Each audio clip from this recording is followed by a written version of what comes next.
रायगड जिल्ह्यामध्ये काल रात्रीपासूनच मुसळधार पाऊस जो आहे तो बरसत आहे। आपण सध्या बघताय आंबा नदी दृश्य आहेत। आंबा नदीच्या पाणी पातळीमध्ये देखील वाढ झालेली आहे। रायगड जिल्ह्यातील आंबा असो, कुंडलिका असो, सावित्री असो, या सर्वच नद्यांच्या पाणी पातळीमध्ये वाढ झालेली आहे। सध्या आपण बघितलं तर ही आंबा नदी दृश्य आहेत। आंबा नदीची देखील पाणी पातळीमध्ये वाढ झालेली आहे आणि सध्याची आंबा नदीची पाणी पातळी जर आपण बघितली तर ती जवळपास इशारा पातळीच्याच जवळपास येऊन ठेपलेली आहे।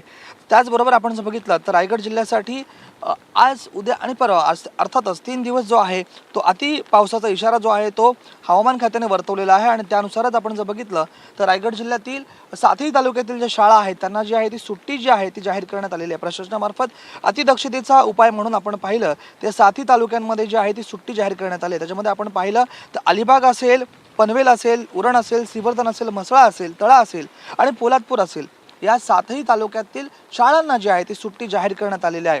सध्या आपण हे बघतोय दृश्यांमध्ये ही आंबा नदीची दृश्य आहेत।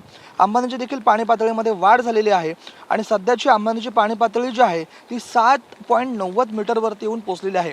जी इशारा पातळीची जरी खाली असली तरी मात्र इशारा पातळी गाठण्यासाठी अवघे काही मिमीच एकदम काही मीटरच कमी आहे। आपण सध्या पाहिलं तर रायगड जिल्ह्यामध्ये अतिमुसळधार पाऊस जो आहे तो बरसत आहे।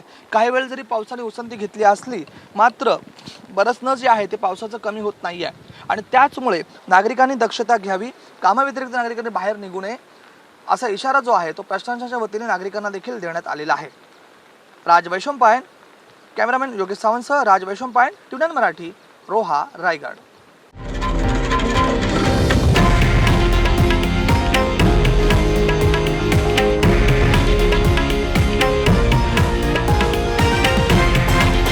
हे आहे देशातील नंबर 1 न्यूज नेटवर्क आणि आपण पाहत आहात TV9 मराठी, एकमेव।